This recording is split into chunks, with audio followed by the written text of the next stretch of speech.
You are listening to the VBAC Link podcast, and today we have special episode number 16, and we are so tickled, seriously, that we have... You're tickled just so like white girls. We're so tickled. We are so tickled that we have Flor Cruz on our podcast today. So if you guys don't know who Flor Cruz is, you better get to know who she is. Check out her Instagram and her Facebook, everything right now. Just pause before we even get into the episode and go add badass mother birther. All one word. Yep, all one word. You will not regret it. She's amazing. So she's going to be sharing her feedback story with us today, and we're going to also get into it a little bit and share more about her and what she does and why we think she is such a badass. Why we think she's the bomb.com. She is. Throwing it back, man.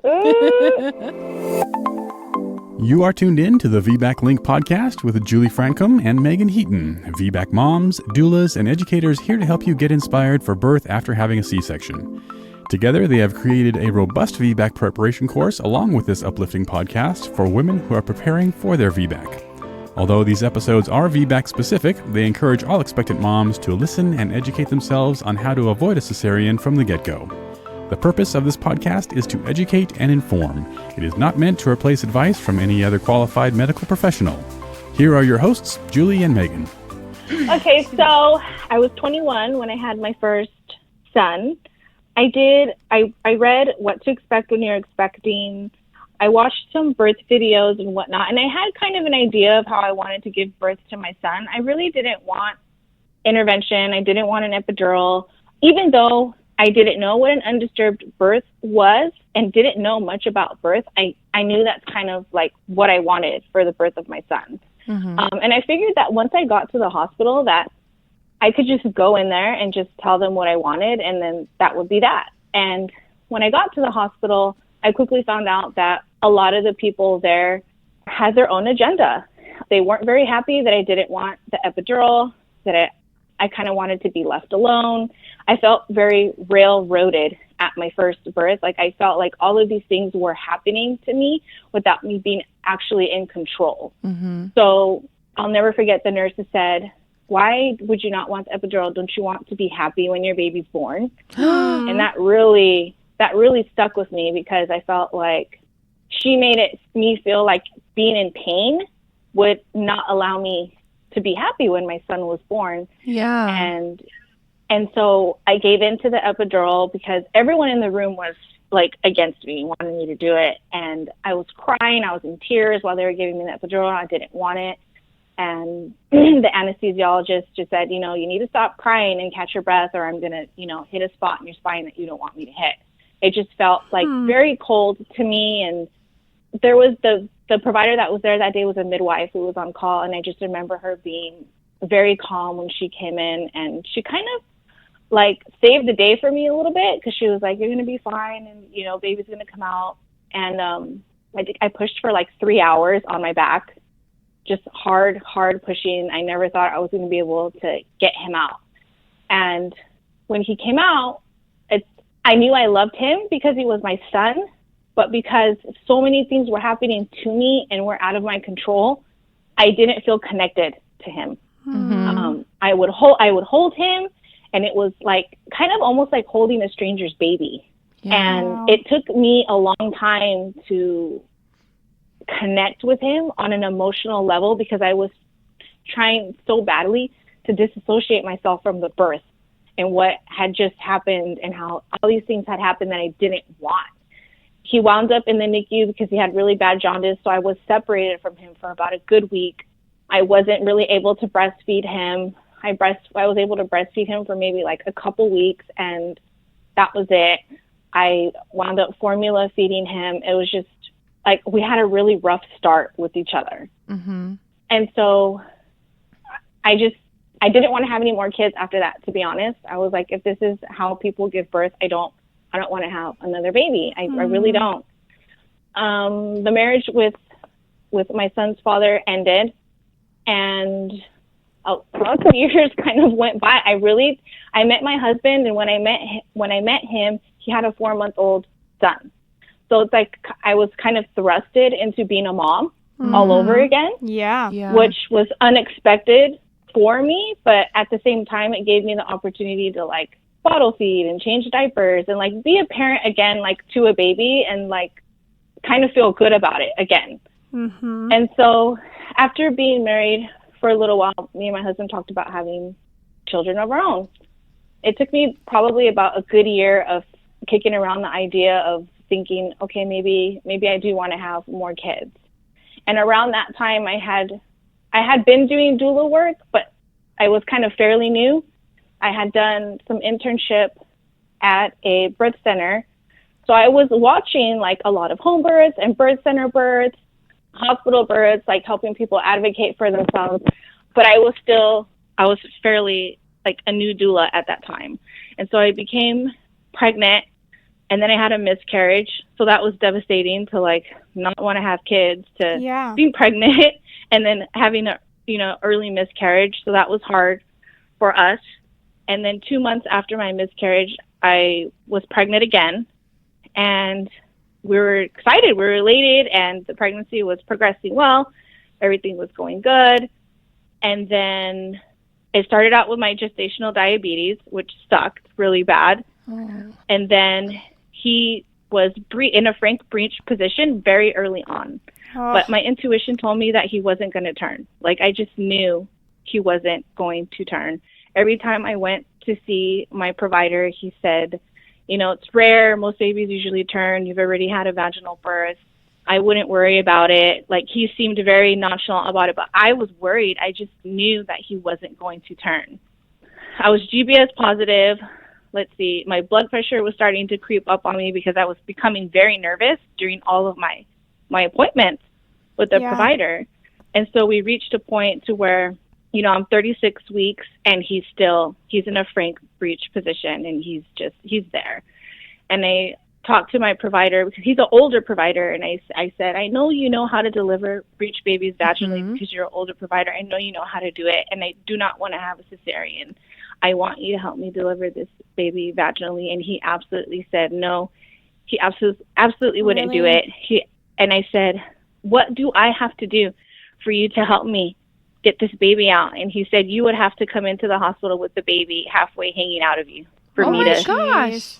Yeah. And I was like devastated, and I said, well, what's the worst that could happen? And he said, the worst thing that could happen is your baby's head gets stuck in your pelvis, and I have to decapitate him to get him out. Decapitate? Yes, he said I those would have. words? He said that to a full-blown pregnant woman. Oh my gosh. Yeah. Heck. And me and my husband were like shocked. Like that. Yeah. We were like, are you kidding me? Like, that's the image that was filling in my head, was my son being decapitated, because he's telling me that would be like the worst decision ever, And so I said, well, I guess I'm not going to do that,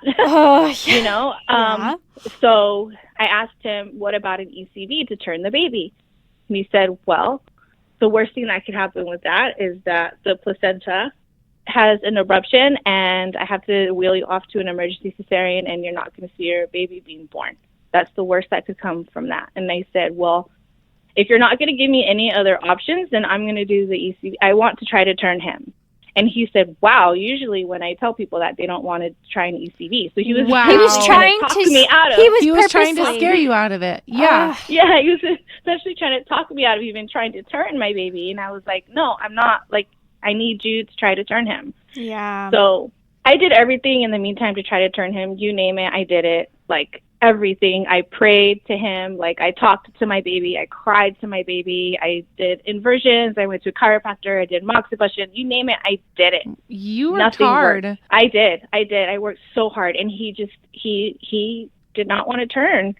And so I went to the hospital to do the ECV, and I was already having kind of a little bit of contractions. This was around 37 weeks. So he came in there, and he looked at the baby under ultrasound, and he gave it a shot at turning the baby, and it was one of the most painful things ever. It hurt so bad. It was nothing like the smooth videos that I had seen online. See, Smoothly turning the baby. It was nothing like that. I was in full-blown tears. My husband was frantically trying to get me to relax, and my son's booty was far wedged down into my cervix, and he was not moving. He was down there. And so the only other option he gave me at that point was, well, we can come back in a week and I can have somebody else help me, but that's going to be 2 of us pushing on your belly. And I said, absolutely not. No I'm not one's doing touching me. I barely made it through you doing this to me. There's no way I'm going to handle 2 of you guys doing this to me. Yeah. And the next day, my belly was sore. It was bruised. I mean, I was in agony. And then I tried calling, like, the only provider in the area that does do breech vaginal deliveries. His name was Dr. Wu out of Glendale.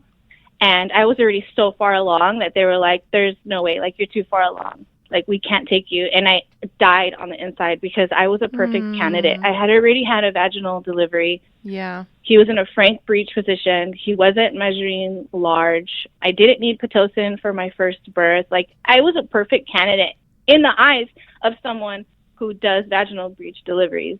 So I went back to my provider and I said, listen, if we're going to do cesarean, I'm not scheduling it. I'm going to wait till I go into labor on my own. I want to give my baby every last chance to turn, and I won't wait till he's ready to be born. And on top of that, I want my husband next to you behind the curtain watching our son being born. Like, you're not going to just take this birth from me and then not give me any options. So he agreed to that. So around 39 plus 5, I woke up to a big pressure and a pop, and it was just a big gush of water. It was obvious that my water had ruptured. I got it. Yeah. I was scared because I knew that the C-section was coming. It was right around the corner. So I woke up my husband and I'm like, my water broke. Can you please get up, like, to check? I don't know why I asked him to check. I knew that it was.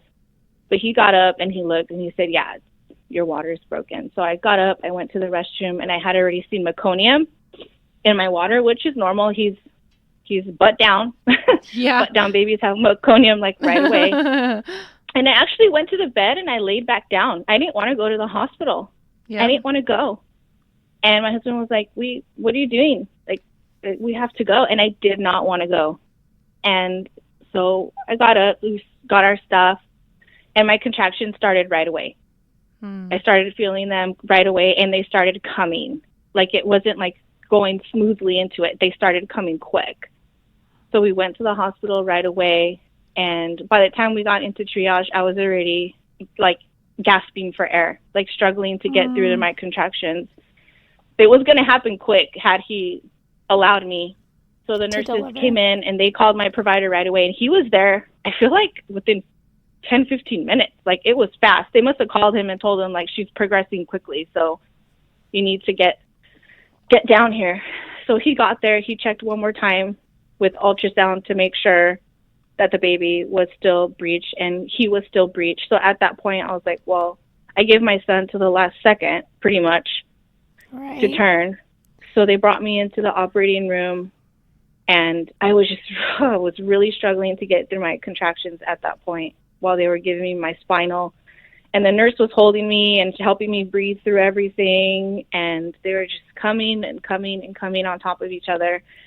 And they laid me back down, and they kept asking me, do you feel this? Do you feel this? And I could feel it. And I said, I'm not numb. Like, you guys can't start yet. I'm not numb. So they sat me back up, gave me another spinal, and then laid me back down. And at this point, I'm in tears. I'm bawling. I needed my husband, like, really, really bad. I was terrified. I was shaking. I was strapped to the table. Like, it was the most terrifying thing, like, I had ever been through in my life, something that I didn't want to do. And my husband came in, and it was like my anxiety went from like 100 to like 50. Like, it went down dramatically as soon as I saw him walk in. And he was just stroking my hair and wiping my tears and telling me everything was going to be fine and we were going to see our baby soon. So I was just focused on him, and he was helping me breathe.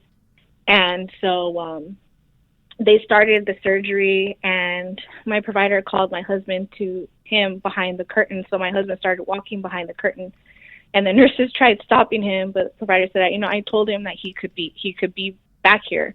watching his son be born. So he was there watching him come out, which was a relief for me because I didn't want my son to feel like he was alone, which sounds weird, but I wanted him to be with someone familiar to him. Yep. So he came out, my husband took pictures, he stayed with him the whole time. I could hear him crying, which was like awesome. He was vigorous right away. Brought him to me, placed him skin to skin, and this time I was very aware of being skin to skin with him and being close to him and bonding with him. I didn't want to not feel connected to him like how I did with my first. Yeah. And what I should mention with my first too is that the epidural failed. So not only was it an epidural that was pushed on me, but it failed. I had a failed epidural, so I was in agony to like the very end, which was miserable. Miserable because you don't even have the normal flow of hormones when you have a failed epidural because you don't have that. It's just, you don't have the flow of hormones. All you have is pain because the epidural is not natural to the body. Right. So that was traumatic for me to have this failed epidural. But with my son, I just made sure, like, hold him, I breastfed him, and so, like, I had a much better bonding experience with him. But, again, my birth experience was terrible. I hated it. I couldn't wait to get out of there. After a day of being in the hospital, I said, get these staples out of me. I'm out of here. And I left. I left after a day, and I went home with my baby. I'm still upset about it. I'm still upset that, you know, that happened like that and that I was forced to do something I didn't want to do.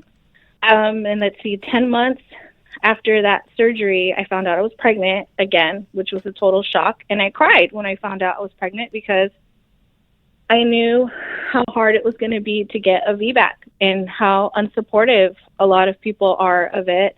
And I had just had a cesarean, and I know that a lot of providers want that 18th month gap, which I wasn't even there. So I was upset already thinking about what the possibility could be. We're going to take a quick break for a message from this podcast episode sponsor, Madison Reed. I cannot believe how much technology has evolved our lives. I can literally unlock my iPhone with my face now. It is really sad that other areas of our life haven't quite caught up to that level. For example, coloring your hair. Until now, women have only had two options for hair color. They can go to the grocery store, spend $7 on a box color that has all these chemicals and makes your bathroom smell yucky for days, or take 2 to 3 hours or more out of their lives to go spend $80 or more at a hair salon. But now we have a perfect solution for you busy moms. Madison Reed takes hair coloring to the next level. You can do it in the comfort of your own home, knowing that Madison Reed's hair color is unique. It's crafted by master colorists who blend nuances of light and dark, cool and warm shades to create over 45 gorgeous multi-tonal shades. The first thing I noticed was that it was so easy to mix, it was so easy to apply, and it didn't make my bathroom stink. I rinsed it out and right away I could tell the difference between the Madison Reed hair color that I got in the mail and the box dyes that you buy at the grocery store. Now you can get your perfectly crafted hair color by Madison Reed for less than $25. And guess what? We have a special deal for you, our listeners. You can get 10% off your first color box by going to madison-reed.com/thevbacklink. That's madison-reed.com/thevbacklink, and promos automatically applied at checkout. I kind of got myself out of that, and I'm like, okay, just get yourself out of that. You need to find yourself a provider that's going to support you. And so I had met a provider not that long after my cesarean that was rallying in front of a hospital with all of us, an OB, for a hospital that had taken away vaginal breech births that Dr. Wu was attending at. And so I remember linking up with him and thinking like, wow, this is an amazing OB who's out there in front of a hospital with the rest of us, like fighting for people's rights, you know? So I contacted him and I said, look, I'm pregnant again. I just had a cesarean not that long ago. I really want a VBAC, and I know that you also know how to deliver breech babies vaginally, and can you help me if my next baby is breech? I still wanted to have a VBAC. I'm not going to have another cesarean, and I know that you have evidence-based care, and you are for options for women and families. Can you help me? And he said, absolutely. Like, you can totally have a VBAC. You're in control. I totally support you. So I started seeing him, and he was just a godsend throughout my whole pregnancy. I would go in there and cry in his office, and he would like console me, and like he was so amazing. He was so supportive throughout the whole thing. We talked about a lot of evidence-based care. I told him what I wanted, what I didn't want. Towards the end, I didn't want NSTs done just because I know they have a high fail rate. And he didn't fight me on it. He was just like, it's your call. Anytime I refuse anything, he would say, it's your call. This is your birth. This is your baby. And, I totally believe in you. I believe in your baby, and your VBAC's going to happen. Not once did he ever say anything that was negative to me, ever, ever, ever, ever. And I'm so grateful for that. And my pregnancy was so enjoyable because I knew that I had someone that was on my side that was supportive, that I knew that no matter what happened, if my baby was a breech or not, or if something else arose, that I was in good hands. I wasn't with the provider that was going to make me fight. Do you know what I mean? Yep, I do. So, yeah. So I didn't have any growth scans because I really didn't care how big my son was. I just knew that I was going to be able to birth him vaginally regardless. So I really didn't care. Let's see. I got to about 40 weeks. I got to my due date and nothing was happening. And this was my longest pregnancy thus far, because my first was born at 37 weeks. My second came at 39 and 5.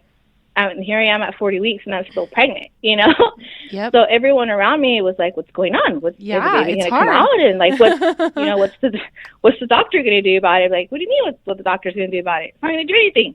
She's going to come out when she's ready. Like, plain and simple.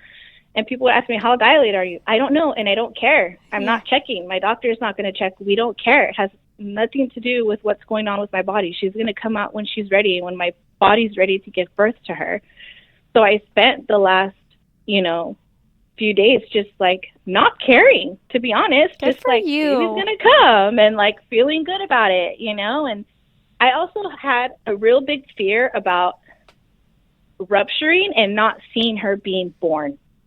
And I looked into rupture a lot, and I knew that it's a very, very low percentage of women who actually do rupture. And out of that small percentage, it's an even smaller percentage of it being catastrophic. And so I knew that.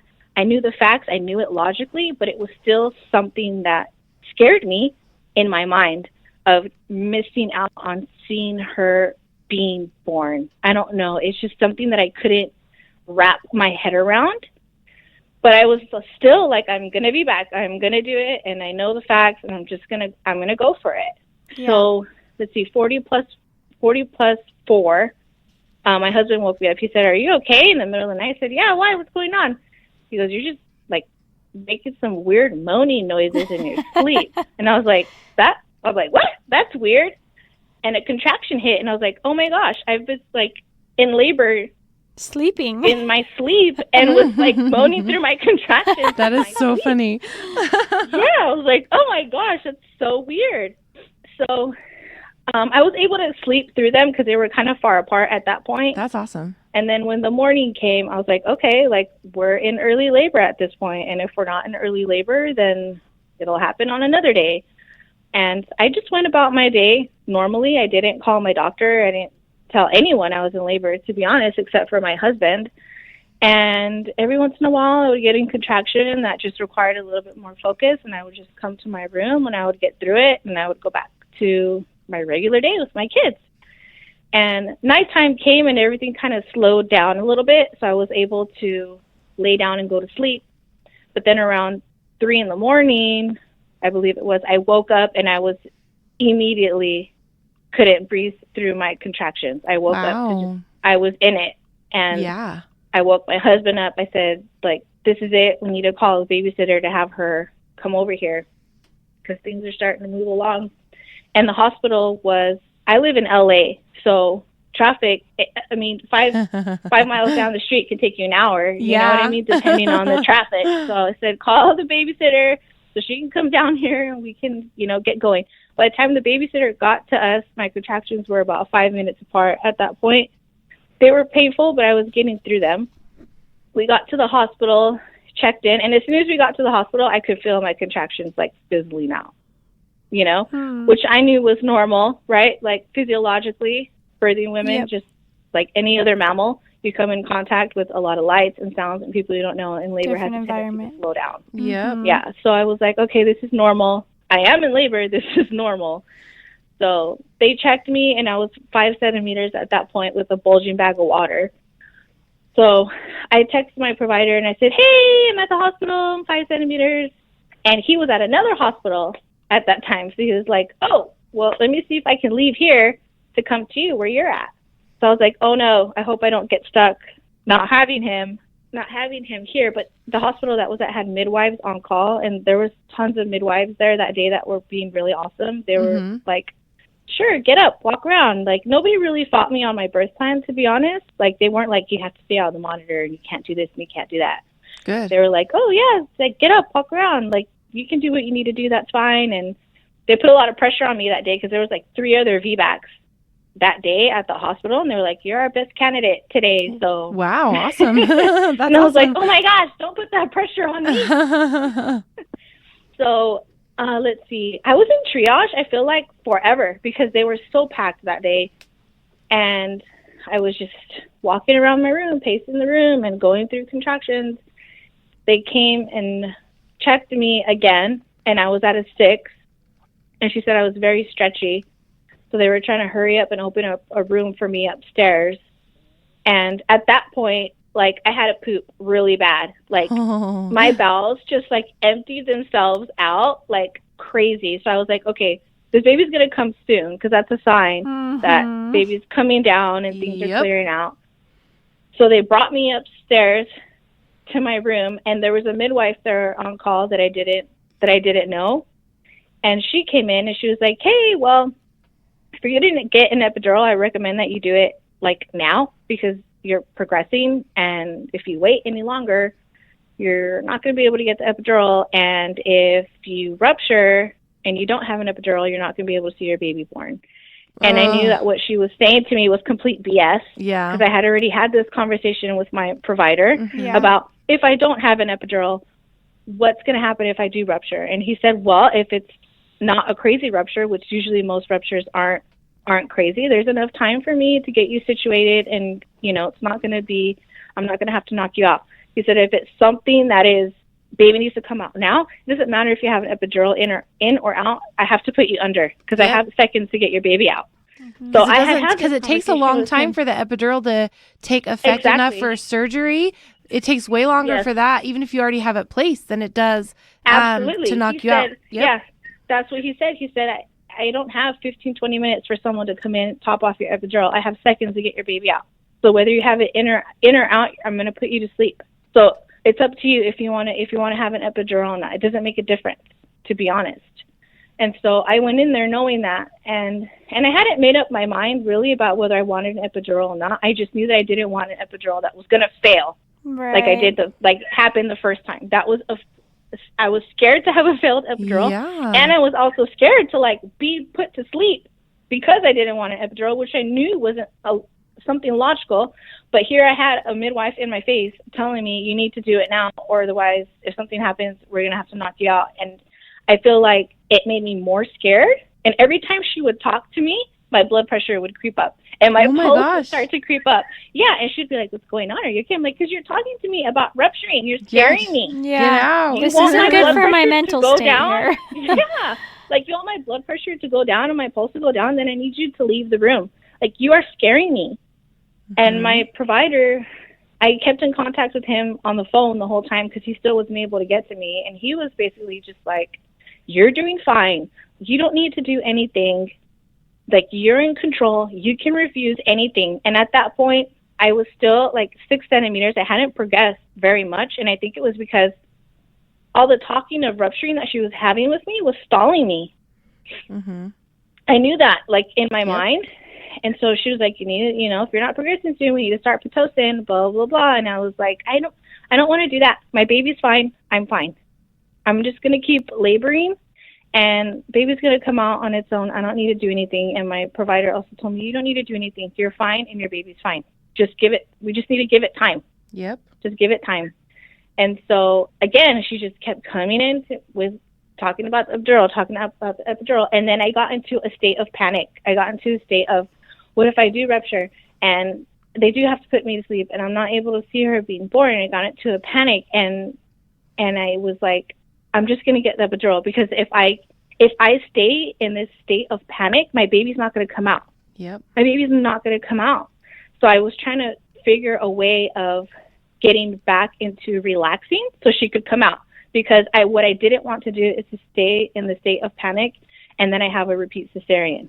Exactly. You understand what I'm saying? Yep. And so I was like, I'm just going to get the epidural, because I know that once I get this fear out of me and I can feel like that's not going to happen anymore, this baby's going to come out. Mm-hmm. And so I talked it over with my husband. He's like, babe, like, if that's what you want to do, do it. You know, like, I can't tell you what to do. It's your body, you know? Yeah. So I got an epidural, but I told the anesthesiologist, look, I had a really bad experience with an epidural with my first birth that failed, and it left me in an extreme amount of pain. I need you to make sure that this is going to work. Like, I need to not be in pain, please. And so he understood, and he was very careful, and the epidural worked perfectly.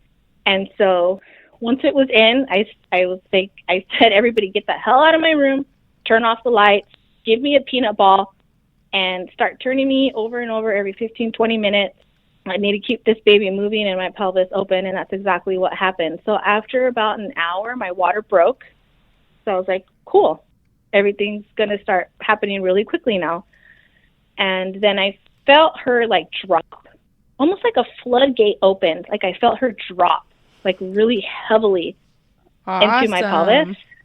Yeah, and so I knew at that point, like, she was there, you know? Mm-hmm. And the midwife came in, and she checked me, and she was like, your whole baby's head's in my hand right now. You're ready to push. Yay! Yeah. And I started bawling. I was crying. I was like, thank you, God. Like, this baby is going to come out of my vagina. I'm at the end. You know, it just felt really good to be touching the finish line at that point, you know? And so I pushed once, and then my doctor came flying into the room. And I was like, oh my God, Dr. Shabir is here. Like, you made it.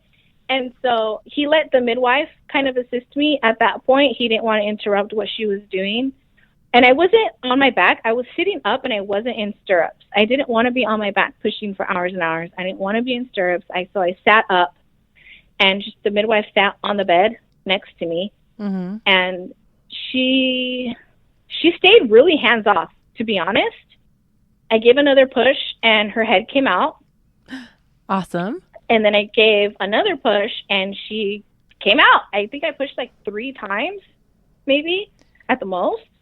So, yeah, she came out, and she came right to me, and she had some meconium. So they had extra people in the room to check the meconium. Mm-hmm. And it was a little heavier than what they would like. So they were kind of there ready to grab her from me. And my OB kind of stepped in and said, leave the baby where she's at. She's fine. And awesome. So, because he knew how much it meant for her to be with me. Yeah. And she started crying, and she started pinking up. So everybody kind of just backed off, and they, you know, let us be. And I'm so happy that he advocated for me at that point, because that would have been really hard to see her go away from me when she necessarily didn't need to be away from me. Mm-hmm. And it was, like, so awesome. She was looking at me, and she was crying, and I was like, oh my God, like, we did it. I can't believe we did it. And it was, like, such an amazing experience of feeling like people were on my side. Yeah. You know what I mean? And I was in control of so much more during this birth than any of my other births. Mm-hmm. So after that birth, that's kind of when Badass Mother Birther was like born, to be honest, Well, which would have been Obviously. almost I was 2 gonna years. say, Yeah, well, which- well, yeah, like your page is just so amazing, and you are, and obviously, I said this kind of in an episode with a chiropractor that I truly feel that when people are inspired based off of their own life experiences and turn that into a profession or go into that line of a profession, they're just so much more right. like passionate and inspired. And girl, you are you are Yes. inspired, and I you know. inspire thousands, literally Hundreds of of thousands. Yeah, really. I hope so. So many people out there, and to let them know, like, you have options, you have choices, and don't be scared Yes. to stand up for them, and don't be Yes. scared to educate yourself and have them right there in your pocket, because you'll have, and this, it's sad, it breaks my heart that we have doctors saying, well, I mean, you could do this and we could decapitate your baby. Like, Yep. what? Yeah. And that's why women Yeah. get scared into repeat cesareans. Yes. That's why women don't Yes. advocate for themselves. And that's why women don't take charge Absolutely. of their own births, because providers like that are telling them that their babies will die and that they will die. Yeah, Absolutely. or they'll scare them with, like, well, you won't be a part of your baby's birth. Well, it's like, well, Right, yeah. will I not be a part of my baby's birth, or is that just a scare tactic? And you know, it drives me kind of Yeah. crazy. I could go off on a big tangent. It drives me it drives me crazy too, girl. And it's like the difference between the provider that I had for my C-section and Dr. Shavita, which is who I had my VBAC with, is like night and day. Like, they're such different providers. Like, it's amazing how amazing it feels to have a provider who believes in birth. And Yep. the provider that I had believed in birth. He believed in my ability to have a baby. He believed in me having a breech baby if that's what I felt that I needed to do. He believed in me having options and choices and not pushing me to do something that he wanted me to do. And even when it came to hospital protocol, when I said, if my baby's breech, I'm still going for this VBAC, he said, the hospital's not going to like it, but it doesn't matter because it's your birth at that point. And if that's what you want me to do, then that's what I'm going to do. Yes. And I felt really good about it, and my pregnancy was really good, and I didn't have GBS. I was negative. I didn't have gestational diabetes. Because my stress level was so low because of him, my pregnancy was amazing. Right. And so when Badass Mother Birther was born, what I kind of was seeing online was these really big gaps of like home birth or free birth or hospital birth, fully medicated with interventions. I wasn't seeing those gaps being filled. And what I mean by those gaps is you can't tell someone if they don't want a birth that's free of interventions that their next option is a home birth or to free birth. Yeah. Because logically, most people, whether it's because of insurance or finances or because they feel safer in a hospital, are going to be birthing in a hospital. And you are not helping most families if you are telling them, then just don't go to that environment. The way to help people is, okay, have your baby in that environment if that's what you need to do, if that's what you feel you need to do. But know your choices, know your options, know that you're in control. So I felt like my page has kind of been geared around that, is really helping people, not just telling them, then just don't birth there. Yep. Or if you don't feel safe at home, then go to the hospital. I mean, people need options on every single level. It's not just one way or another. Do you understand what I'm saying? Yep. Mm-hmm. Yep. And I feel like a lot of, I'm out there trying to bust a lot of myths, like nuchal cords and big babies and small big pelvises. And these are a lot of things that as parents, we pass along to each other. Like, we tell each other these stories of my baby had a nuchal cord or my baby almost died, and if it wasn't for this, if it wasn't for that, I would have died, my baby would have died. Like, we pass along all these stories to each other in passing. It's not just the providers, and we really believe it. Yep. It's true. It's not BS. Like, the person really believes it when they're telling you that story. Yeah. So Yep. I want to hold space for people when they really believe that those things are happening to them, but I also want to put the right information out there so people can know that not I don't want to say that births aren't fragile, because they are fragile. They are, but the mother's fragile too. But some things are emergencies and some things are not. Yeah. And people don't know what that line is. They don't know what that line is, you know? And I'm also a birth worker that believes that if a mother isn't doing good or a baby isn't doing good, interventions are there for a reason. Yep. But I also feel like interventions are overly used, and they're overly used and played and piggybacked off of moms just by scaring them. If you tell a mother that her baby is going to die, she's going to do anything you tell her to do.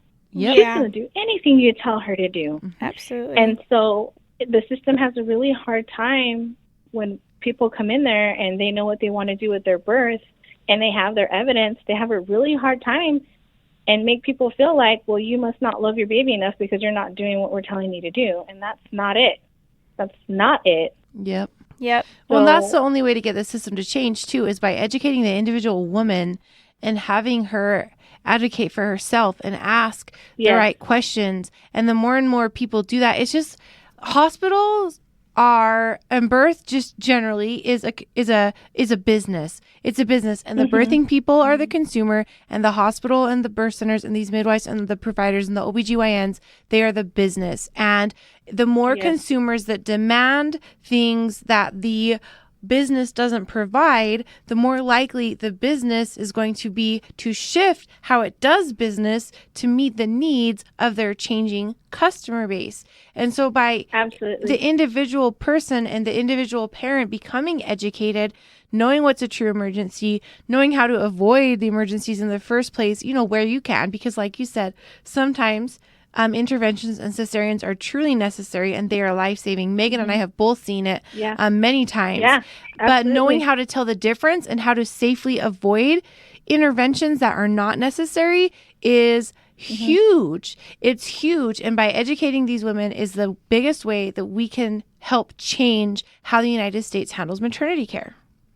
Absolutely. I completely agree. And I think that doulas and like people like you guys or people like me or like midwives, we fill in the gaps of educating people on physiological birth, because providers, they are not trained on what a physiological birth looks like or what it is. They're trained on they don't know that people and need problems and how to fix them. Yeah, exactly. And so I feel like for me as a doula with my clients that are birthing in the hospitals, I try to fill that gap for them.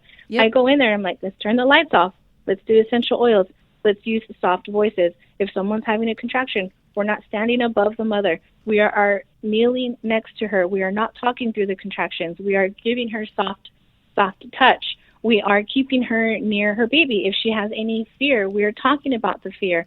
We are working with her with the level of the mind in connection with the body. And when you go to a hospital just by yourself without someone to help you fill that gap, it can set back the labor. And people don't understand that. They don't understand birth from a mammal level. You understand what I'm saying? Yep. They don't. And so I feel like that's been a big part of my page too, is getting people to understand you are a mammal. Things will shut down your labor. There are things that your mind needs to fulfill the process of a birth. There are things that your baby needs physiologically when they are born for attachment and bonding and breastfeeding. And so getting people to kind of understand that has helped them tremendously through their births a lot. Absolutely. I could seriously listen to you talk all night long. Yeah, let's do this again, okay? Oh my gosh. I love it. I love you. I think you're amazing. Your words truly do inspire, and they're just directly from the heart, and they're speaking just volumes of truth. And it's so important for women to really know their rights, to know where they truly are coming from too. Like, I feel like when it comes to a provider, right, you need a provider who's going to, like, I feel like your provider trusted you. Yes, trusted he did. you. And well, this could happen. But if that's not what you want to do, we're going to do what you want. And, exactly. And gave you, and I don't know, trusted in you. And that's so important, because so many doctors and providers, they don't trust these women. They don't trust the No, intuition.